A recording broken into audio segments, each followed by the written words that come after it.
Que tal o mate?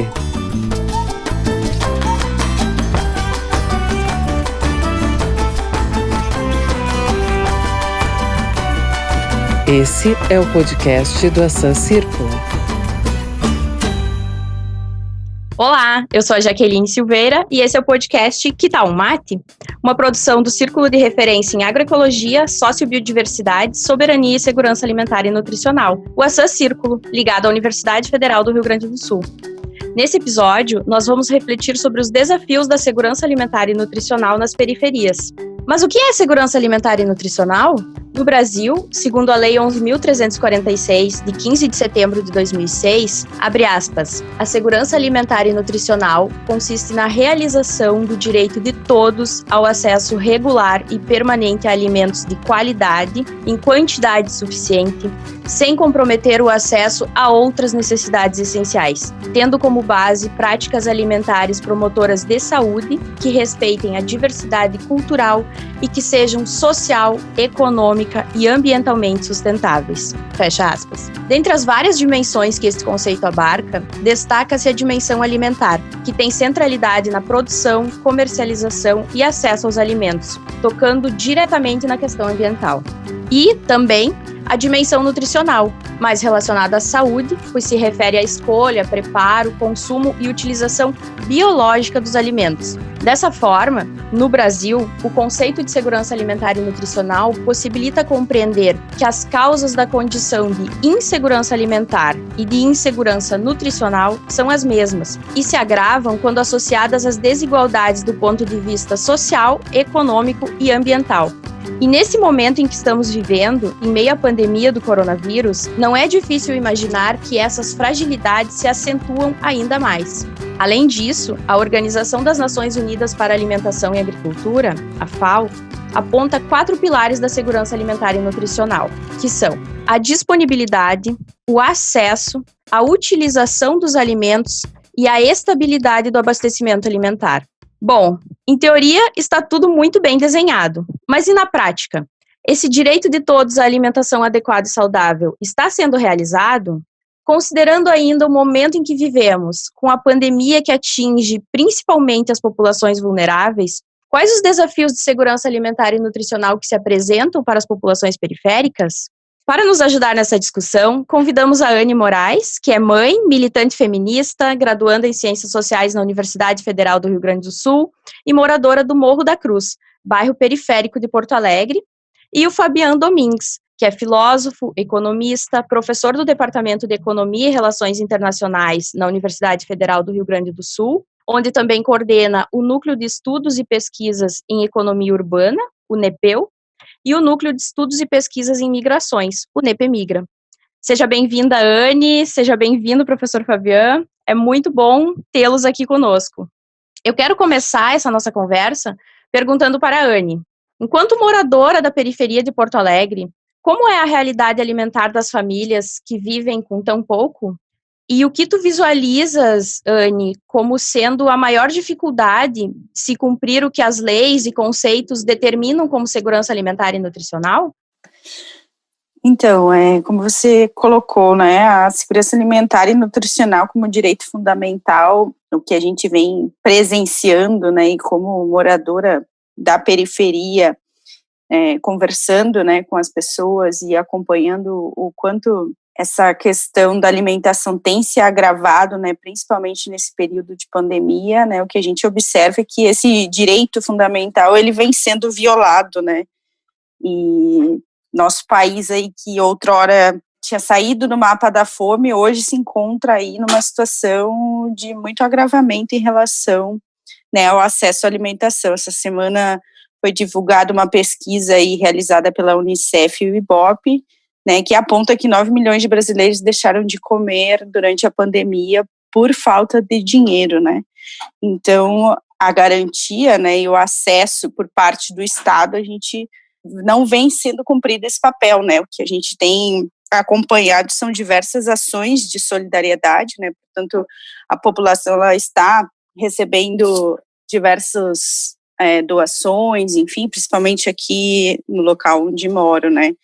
Porto Alegre, que é uma cidade desigual e que a gente percebe isso em suas diversas nuances, se faz necessário a gente fazer um debate de articulação aí entre a sociedade civil e cobrar dos nossos governos aí uma condição melhor para as nossas crianças e famílias, né, principalmente nesse período de pandemia que se agrava ainda mais o acesso à alimentação. Ótimo, Anne, muito obrigada.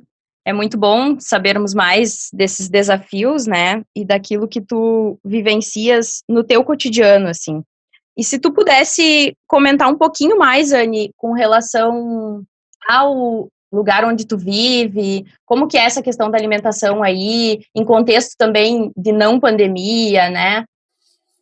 Então, como moradora da periferia aqui na Zona Leste de Porto Alegre, hoje o acesso a essa alimentação saudável, principalmente a questão dos orgânicos, né, na escola, que há uma legislação, né, em Porto Alegre hoje que não vem sendo articulada de forma que esse alimento também chegue na periferia, vejo como uma situação muito importante para se discutir, né? Na Zona Leste não há hoje nenhuma feira, né? As feiras de orgânicos e alimentos saudáveis, eles estão todos centralizados, né? E principalmente nos bairros de classe média da nossa cidade.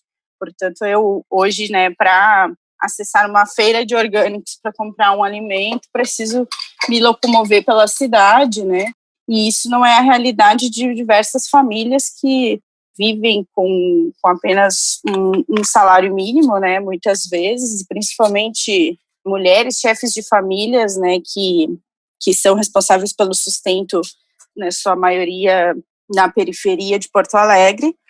Portanto, a gente precisa pensar essa formulação melhor de uma política de acesso e estímulo, né, de integração aí entre governo e sociedade civil para que a gente possa promover, né, esse acompanhamento e essa distribuição com mais igualdade aí na nossa cidade. Certo.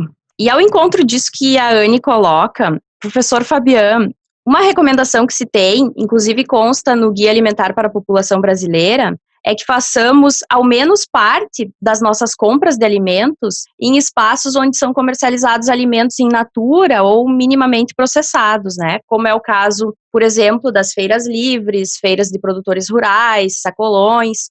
Mas pensando no caso de Porto Alegre, como o mercado tem se comportado nesse sentido e como se dá o abastecimento de alimentos orgânicos e agroecológicos em Porto Alegre, especificamente? Você pode comentar um pouco sobre isso, professor? Eu tenho estudado a evolução daquilo que se chama os projetos especiais de segundo grau em Porto Alegre, tá? Que são grandes projetos que ocupam quarteirões, que têm mais de 5.000 metros quadrados, tá? E chama muita atenção que entre esses empreendimentos de grande porte estão os hipermercados, né? Porto Alegre, sem dúvida, nos últimos 20 anos, optou por um sistema de abastecimento baseado em grandes redes de supermercado. Então, acho que é uma primeira consideração. Tá? Uma segunda consideração é que, né, como já nos diz o José de Castro, a fome hoje no mundo e no Brasil, ela não é uma questão de produção de alimentos. Se produz alimento.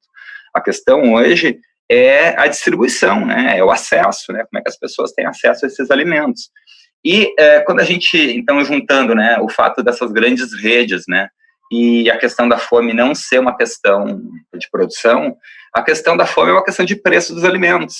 E isso é um fator essencial para a gente entender por que também o Brasil volta ao mapa da fome. Tá? Ele está voltando porque esse processo de concentrar o abastecimento das grandes cidades em grandes redes de supermercado aconteceu no Brasil inteiro. Né, em detrimento de feiras, em detrimento de venda direta do produtor na cidade, e isso nos coloca um grande problema do ponto de vista econômico, porque esses grandes supermercados, eles se comportam pelo lado de quem compra do pequeno produtor como se fossem monopsônios. O que isso quer dizer? Eles têm poder de mercado, eles podem pagar mais barato porque eles compram em grande quantidade. Só que quando eles vêm vender na cidade, eles, como são redes muito grandes que acabam dominando o território, né? E a gente vê redes aqui de Porto Alegre que simplesmente tomaram conta da cidade, né? Ela está presente em praticamente todos os bairros relevantes da cidade. Tá? E o que acontece com essas redes quando elas vendem? Elas vendem mais caro, porque elas têm poder de mercado. Tá? Então, eu gosto de dizer que quem não gosta de capitalismo são os capitalistas, tá? Porque, nesse caso específico, a solução é mais mercado. Tá? A solução é aumentar a disponibilidade e oferta de alimentos mediante pequenos atacadistas, né, os mercadinhos, mediante venda direta e mediante o aumento da frequência e do tamanho das feiras.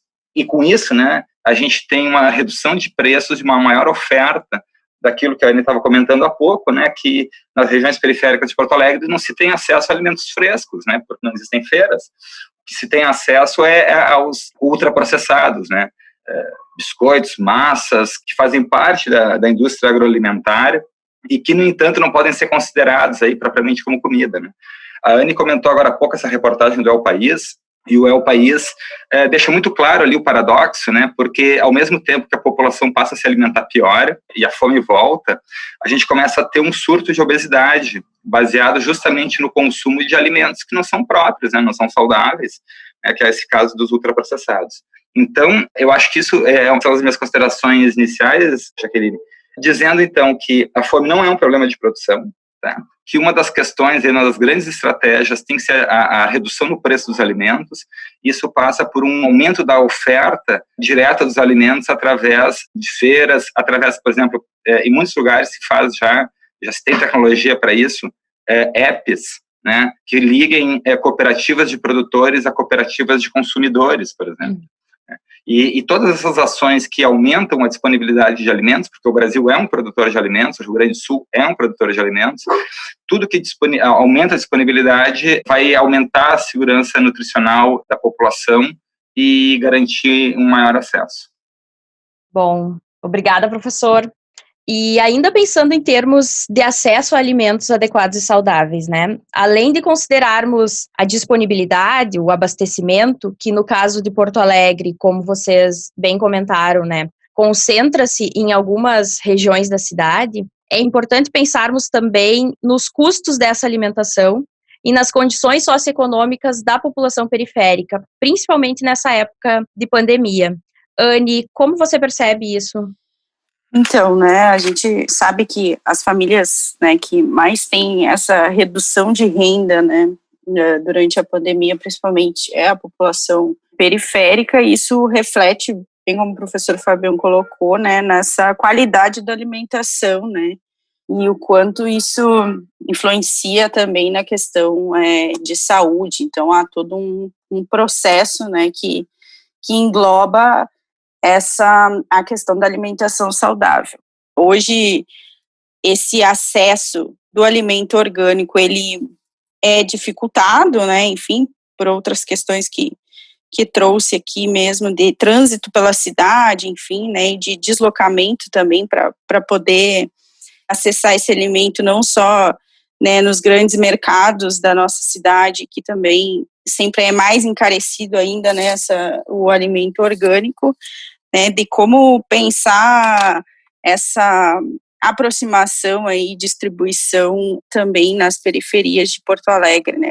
Isso nos reflete a privação de direitos, né, como foi colocado aqui. E pensarmos isso, né, em relação à escassez de comida e a dificuldade de acesso, né, que diminui ainda mais as chances de consumo, e principalmente de um consumo de um alimento saudável nos bairros da periferia, da população, né, que vive na periferia, né, ao mesmo tempo em que a gente tem uma produção de alimentos gigantesca no nosso país, enfim, né, e o desperdício, ele é muito grande, né, eu acho que se faz também a gente pensar essa forma de formação e articulação de uma promoção também, né, de um reaproveitamento de alimentos, né, tanto com a população, porque isso também reflete a questão de formação mesmo e conhecimento, né, como foi dito aqui, o alimento às vezes que chega, né, por ser mais barato também, né, é o alimento processado, enfim, né, o que reflete aí na obesidade infantil e das crianças, enfim, em situação de vulnerabilidade que a gente encontra na periferia, né.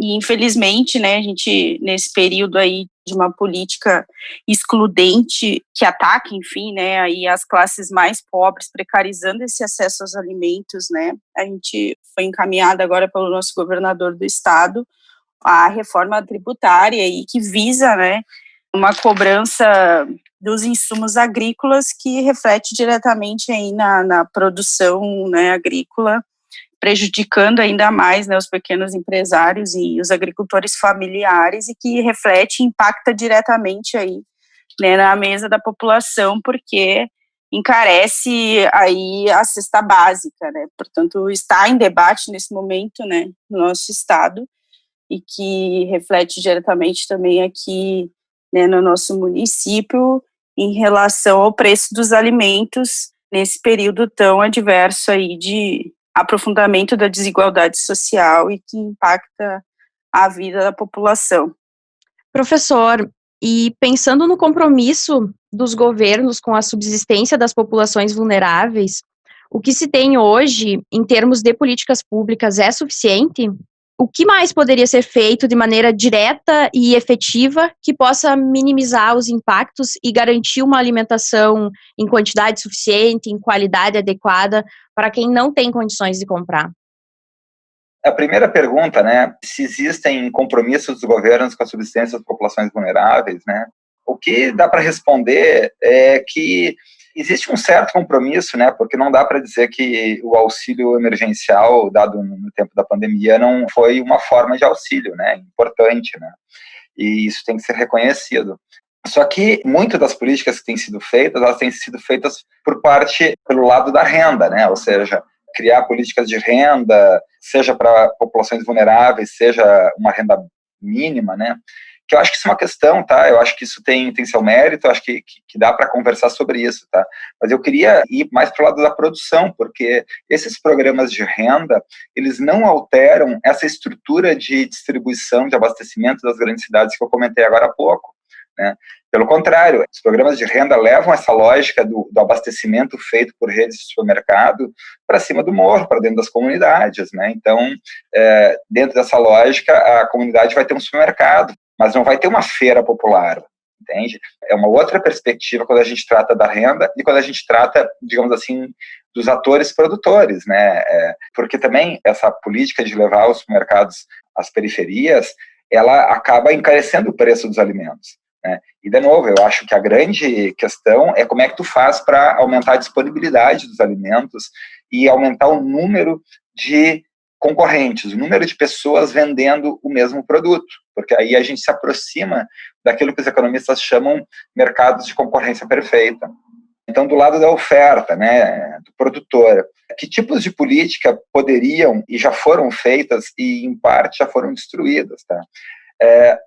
O grande responsável pelas políticas de abastecimento urbano no Brasil é o Getúlio Vargas no seu segundo mandato, tá? Ele que cria as centrais de abastecimento, né, que, por exemplo, tem em Porto Alegre, né, tem em São Paulo, existem algumas capitais.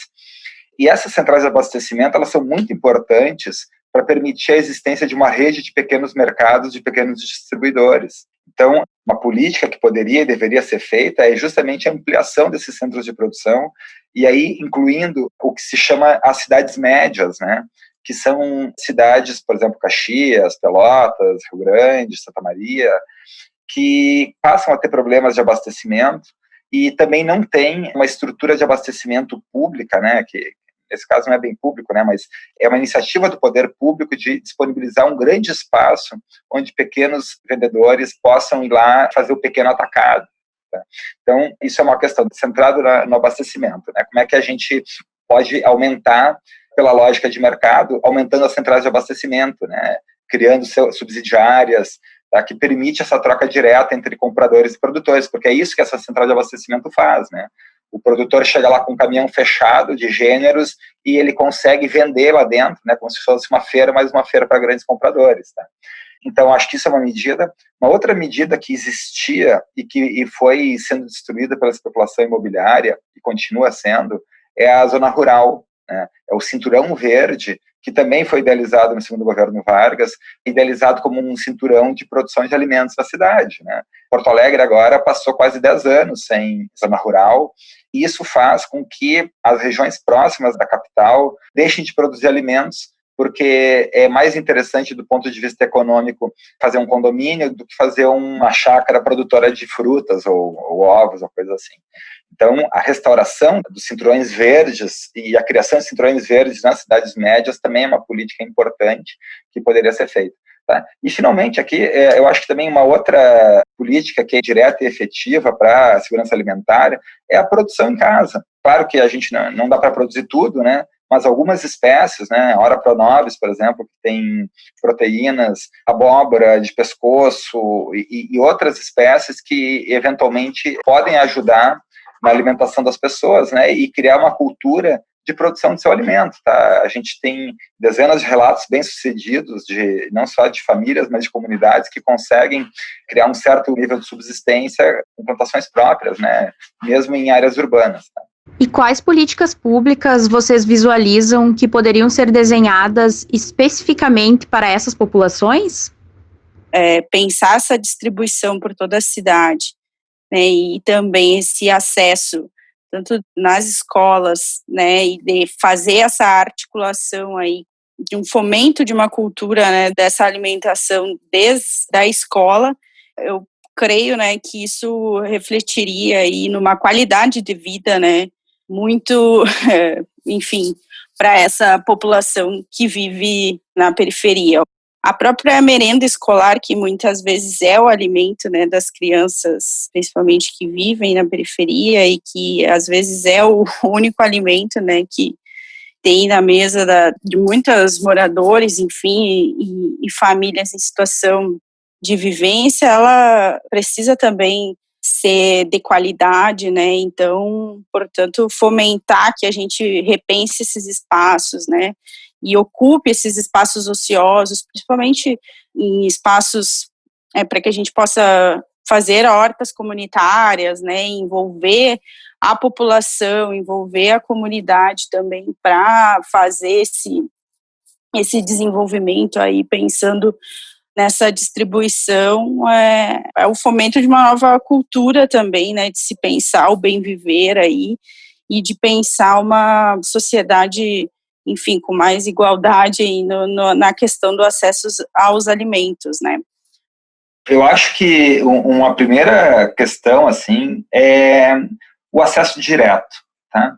Promoção do encontro de cooperativas de produtores da pequena propriedade rural com as associações de moradores das periferias. Tá? Anny, não sei, estou pensando alto aqui, né? Mas por exemplo, a feira de orgânicos aqui no Bonfim é até meio-dia, 13h, e eles não vendem tudo, né? O pessoal volta para o interior com um caminhão, às vezes, meio cheio, né? Quem sabe conversar com eles e propor uma feira no Morro da Cruz de tarde? Porque aí a gente também aproveita a questão do transporte, né, que eu acho que é uma questão importante. Uma outra maneira de fazer, por exemplo, o acesso direto, é uma coisa que a cooperativa Contraponto da URGS faz, que vem um pessoal de uma cooperativa de Viamão, eles têm um caminhão que vem uma vez por semana, porque isso é difícil, gente, porque o Brasil é muito grande, né, então o campo e a cidade são muito longe, é por isso que o intermediário tem tanto poder, né. Agora, se a gente conseguir, por exemplo, eu sei que tem experiências em vários lugares do mundo, tá? Que tem aplicativo que faz essa junção. Os produtores ofertam seus alimentos ali como cooperativa de produtores e as comunidades das cidades compram a carga cheia como cooperativa de compradores. Tá? Isso diminui muito os custos, né? E, enfim, tá, eu acho que isso é uma primeira ideia, né? E também que isso pode, inclusive, gerar externalidades, que a gente chama, né? No sentido de que pode ter, nesses espaços, cozinha coletiva que faça a produção de alimento, que processe, né? Que cozinhe. Porque também uma coisa interessante é que as cozinhas coletivas, elas dão muito ganho de escala, tá?